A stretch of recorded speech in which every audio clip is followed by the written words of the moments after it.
Go. And here we go. We are today going to be talking about pupil indicators. You know, when we talk about iridology, we talk about the iris of the eye, we talk about the colored part and how it is inherent. But there are things in the eye that are not inherent, that are transient, that are situational, that give us an indication about things that are going on right now. And that gives us information about what we can do to change what's happening if we don't like it and get our health back. As we do this today, just want to remind you that this information is for your education only. We never, ever, ever use this information to diagnose or prescribe, and you are responsible for any results, good or bad, that you get from using this information. And hello, I see Yorak. Wow, that's quite a name. Thanks for joining us on Instagram. Oh, sometimes I can't pronounce the names on Instagram because they are just very creative. So welcome, welcome, welcome. And again, I'd love to know where you're from. Oh, we've got Peggy with us again. Peggy is a graduate of my program. Good to see you on the webinar with us, Peggy. Thanks for being there. And, but I'd like to know, for those of you who haven't told us where you're from, just give us where you're from. That's just a lot of fun. My name is Judith Cobb. I am a natural nutrition clinical practitioner, certified iridologist, certified iridology instructor, and a master herbalist. And I've been in the wellness industry for 40 years. I've been teaching for most of those 40 years. And students that studied with me 30 and 35 years ago that are studying with me again are noticing that, oh my goodness, she's teaching different stuff. And I teach different stuff because as I learn more, as I expand my knowledge, as I find out that what I used to believe isn't quite right, I change. I always try to teach the most up-to-date information that I've got. And no, let me rephrase that. I always teach the most up-to-date information that I've got, and I'm always looking for validation for it and for updates to it. So that's why we're doing this today, is to launch us into that idea of working with the pupils as a part of our training and a part of our iris assessment. All right, let's get some basic terminology covered first off here. The first term is meiosis. Now, this is not an iridology term, this is an ophthalmological term. And one of the things that we're doing with iridology now is we are moving more towards using correct terminology based on ophthalmology and understanding it, because oftentimes those ophthalmological terms actually have real relevance for what we are doing. And their understanding of things actually adds relevance to what we're doing as well. So when we look at this term meiosis, what it means is that the pupils are small, very small. Now, what we know about the pupils is they tell us a lot about whether this person is functioning in a parasympathetic nervous system response right now or a sympathetic nervous system response right now. And so this is so important for us to be aware of. It's also super important for us to remember that we cannot accurately assess pupil size from a photograph. Right? So important to remember that, because when we look at how much light is shone on the subject to help us see the detail, to help us see the color, and how close that light is to the eye, it will always shrink the pupil. So while I'm using these photos as an example of meiosis, I am also telling you that if I saw these on the photo and my client was sitting right here in my office with me, I would want to look at those eyes without any extra light on them, just the normal room light. I might even have a mirror handy where I could look and see how big are my pupils in this light and compare that to how big my client's pupils are in this light. Right. It's fun when I have families come in and I've got 3 or 4 people from the same family, you know, a couple of kids and a couple of adults. And I see all these different pupil sizes. And I can say to someone, I want you to have a look at mom's pupils and daughter's pupils. Tell me what you see that's different. And they'll go, oh, wow, like daughter's got massive pupils. And it's like, yeah, let's talk about what that means. Or, daughter's got tiny, tiny pupils. Yeah, let's talk about what that means, right? So we always want to be aware that we need to look at these eyes in normal room lighting first. If we are working from a photo, we would never assess this as being meiosis. I'm just using this as an example to show you what meiosis looks like. Meiosis means the pupils are tiny. Now, I'm just going to actually pull this image up a little bit to make, there we go, that's closer.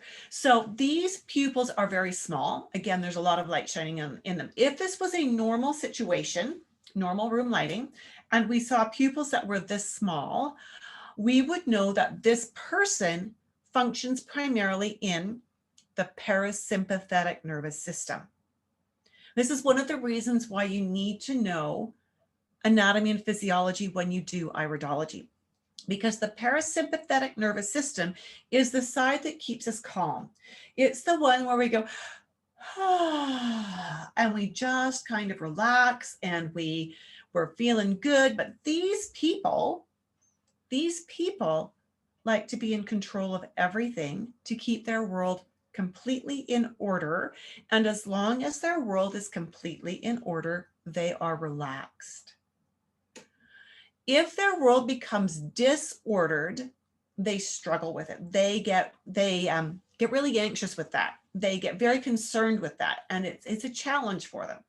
So when we see tiny pupils like this, these people like to have everything in perfect order. Here's another fabulous example. And for those of you who are with me on Instagram, I'm going to move my camera closer to get some glare off the screen. You can see how tiny these pupils are. Now, this client, very interestingly enough, delightful lady. She came to me wanting to get pregnant. She and her husband came in. They've been trying for a few years and had no success to that point in time. And when I asked her husband, how does she handle stress? He said, oh, haha, and he started to chuckle. Well, she and he are both accountants. And he said, I always know what time of the month it is for her. And he didn't mean her menstrual month. He meant her accounting month, by how she comes home, what mood she's in when she gets home. And, if it's been stressful and you maybe working on month end or maybe working on year end or something like that, he said, I can always count on knowing what my job is. My job is to make supper. My job is to give it to her, to let her eat in complete silence, and then just to pretend that she's not there, because she's not going to be there. She's going to go up, she's going to have a hot bath, she's going to read a book, she's going to shut down for a couple of hours. And that's how she gets control again. She and this, they're really striving. When they've got pupils this small, they're striving to be in control of everything. So accounting is actually a really good profession for someone who is parasympathetic, because they have rules that they work by. And there are formulas that they work by, and there is structure to what they do. You don't make it up as you go along, right? And so accounting is really good for these people, because they have to live within that structure. All right, I'm just going to pull this over here for our Instagram friends. All right, next term, Madriasis. Now, I remember these as, when I think of meiosis and madriasis, meiosis is a smaller word than madriasis, so it is smaller pupils. Madriasis is a bigger word, so it is bigger pupils. Does that make sense? I always like to have little tricks for remembering technical terms, because otherwise they get lost in my head. All right, so look at these pupils.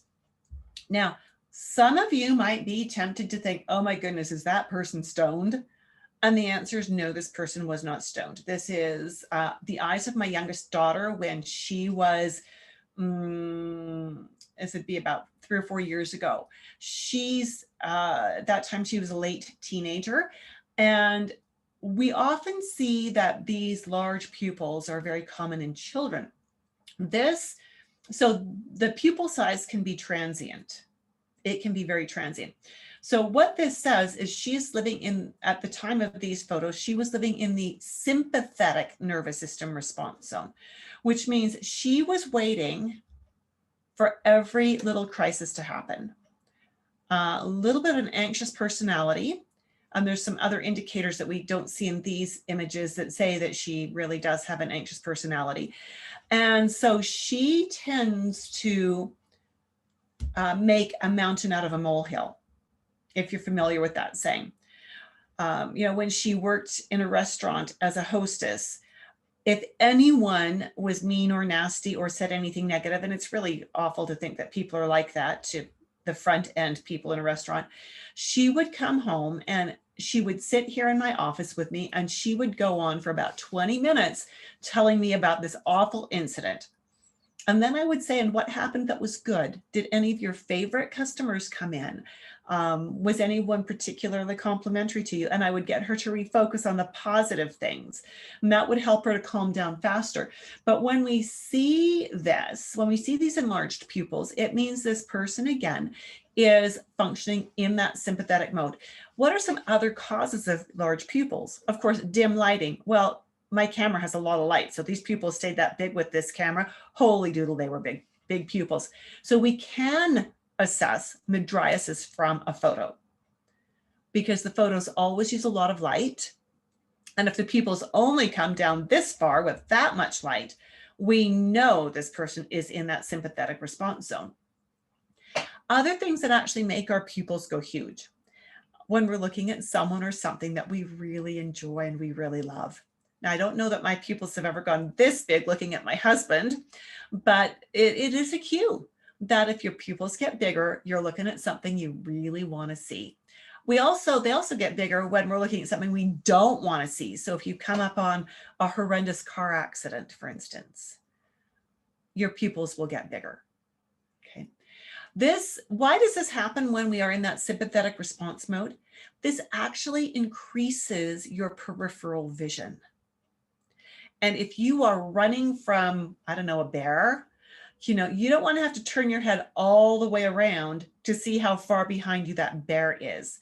You want to be able to just catch him out of the corner of your eye, right? Because you don't want to trip on that next tree root. So this is a survival thing that our pupils get huge when we are under stress. Here's another example of Madriasis. These pupils are not quite as large, but for the amount of light that my camera uses, these are still considered quite large.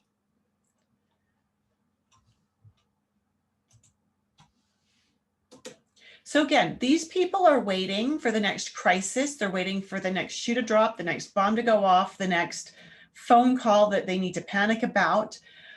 They're ready for fight or flight. Hopefully they don't go into freeze, which is the other option when we're talking about the sympathetic nervous system. Something that you will see a little less often, hopefully, is what we call an ellipse. Now, when you look at this image, can you see that it is slightly oval and the longer axis is running this way? This is a right iris, and the longer axis is running this way.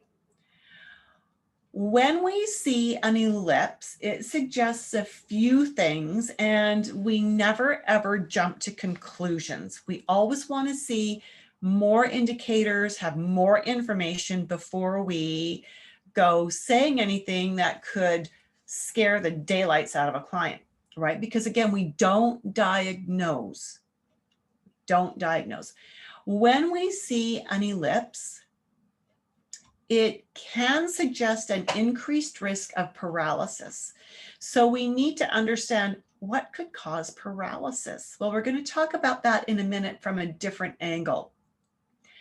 Also, depending on which direction the ellipse is pointing, it can suggest an increased risk of bronchial issues, which could be significantly less significant than paralysis. And there's other things that it can suggest an increased risk of as well. So, when we are looking on Facebook or Instagram and we see these great big long analyses that people have done, if anyone ever says an ellipse, you're going to get paralyzed, there's paralysis waiting down in the wings for you, you need to downtone that, because you can't make an assessment like that without a lot more information. Here's another one that is an ellipse. And again, this is a left iris, and our axis for the ellipse is going this direction. When we look at this again, we are wondering about the risk of bronchial issues and other things, depending again on which eye and which direction the ellipse is going.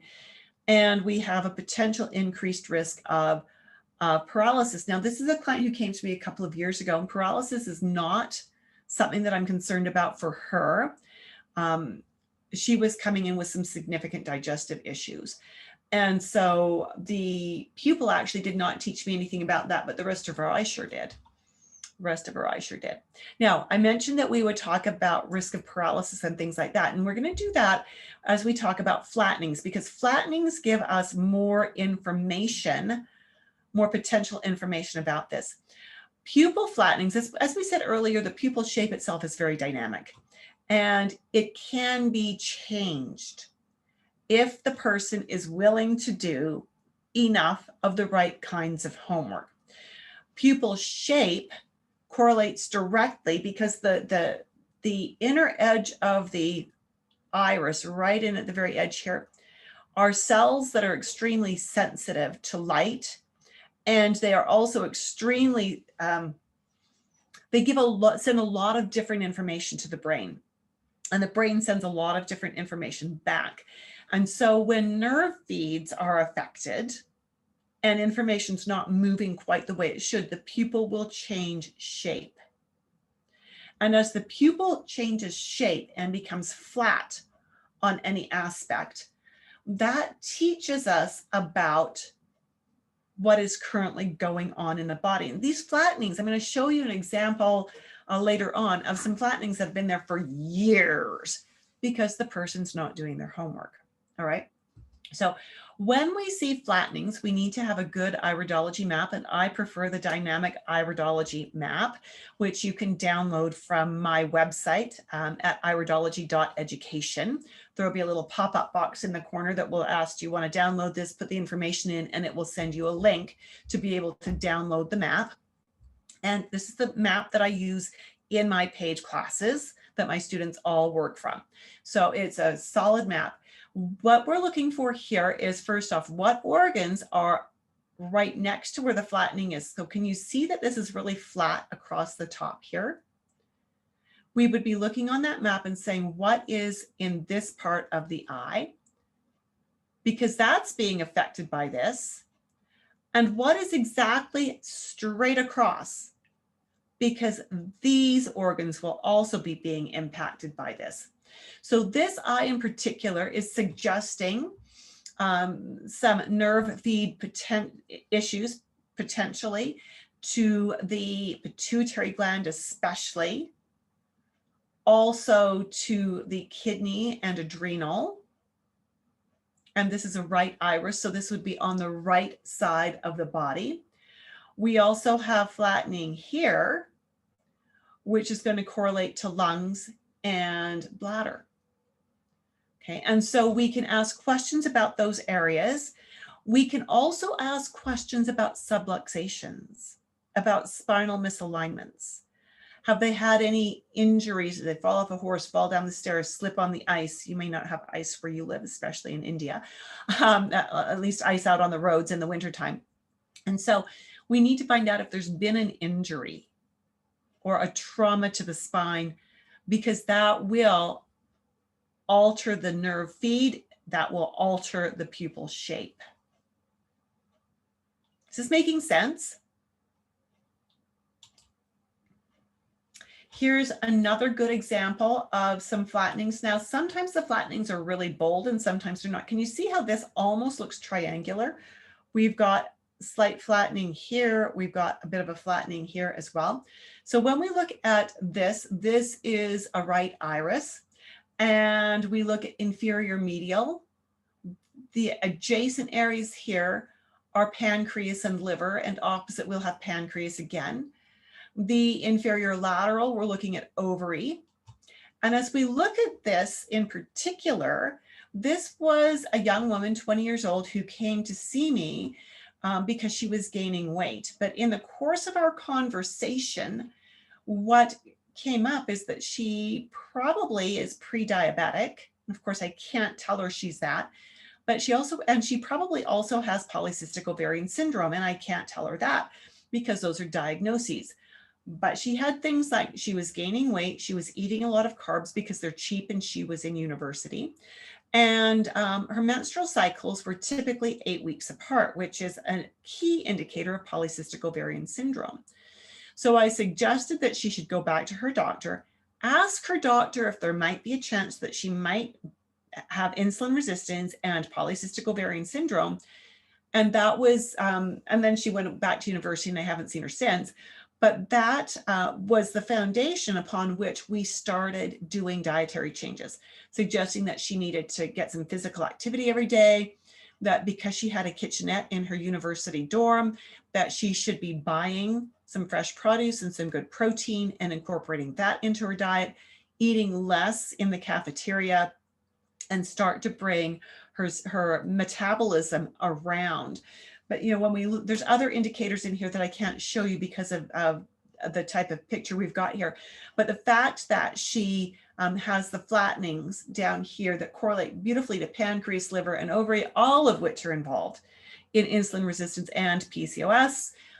We've got a really strong foundation for just working with those things, even if we don't have a medical diagnosis, right? So important, so important. More flattenings. So as we look at this set of eyes, what we are looking at is, can you see here, we've got a distinct flattening right here and right here. And that's in the right iris. In the left iris, we have superior medial and superior lateral again. So we've got superior lateral in the right iris and superior as being flat. In the left iris, superior medial, superior lateral. So when we look at the right iris, this superior lateral is pancreas, is all about pancreas, and the superior medial, if we've got some flattening here too, no, let's do left, sorry, left superior medial is also about pancreas. And so we've got lots of suggestions of pancreatic stuff here. Now, this is a client that when she's been with me for many, many years, like we did the calculations when she was in last time, and she's been a client of mine for 38 years. That's what iridology does is it keeps your clients for you. And so when she came in, she hadn't seen her in a few years, and she was concerned because her hemoglobin A1C, her triglycerides, and cholesterol were all climbing. And the doctor wanted to put her on metformin and Lipitor and things like that, and she didn't want to. And I echoed that, because as we looked at her diet, I went, well, and she has a nutrition and herbal background. And I said, what you have done that's not been helpful, right? And she said, yeah, I do. And I said, okay, so you're here for me to nag you and to get you back on track so that you can reclaim your health, right? And she said, yep.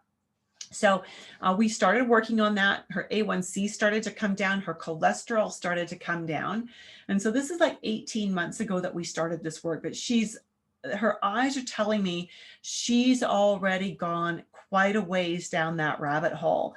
Well, I got an email from her 2 weeks ago saying that she'd had a major heart attack.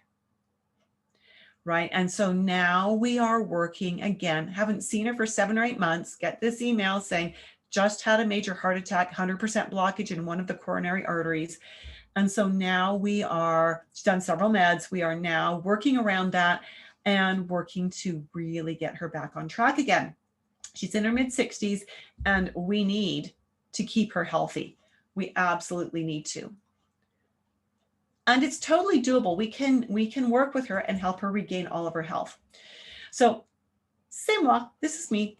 And what I want to really reinforce with what we've talked about today, and what we always talk about when we're doing these little iridology videos, is The idea that iridology can help you to assess your clients faster, more accurately.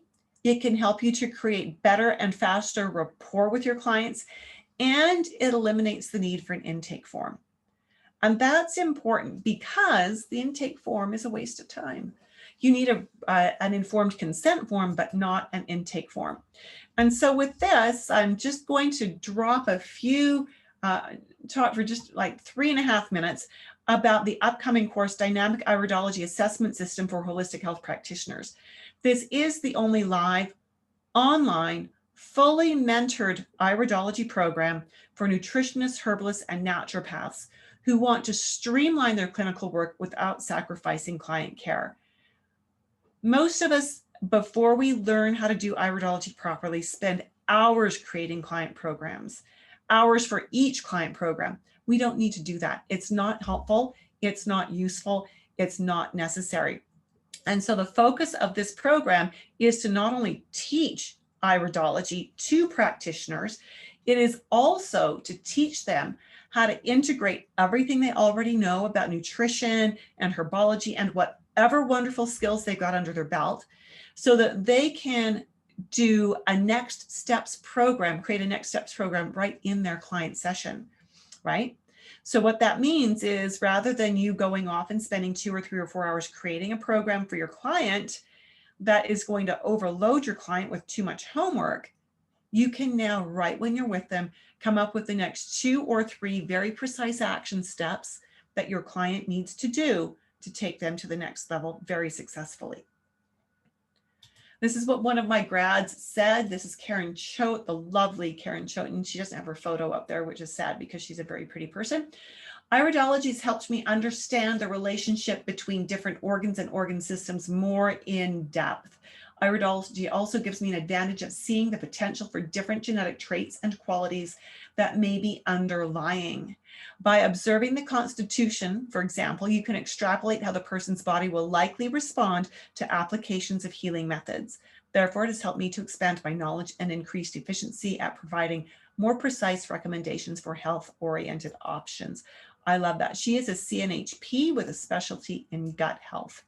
So to that end, I would like to invite you to an info webinar. This is just a safe place for you to learn more about the course. And I thought I had a link pasted in here, and I do. I'm just going to put this in the chat box for you. The info course, or the info webinar, is Thursday, December the 10th at 5 p.m. Mountain, not daylight time, just mountain time. We're not daylight here anymore.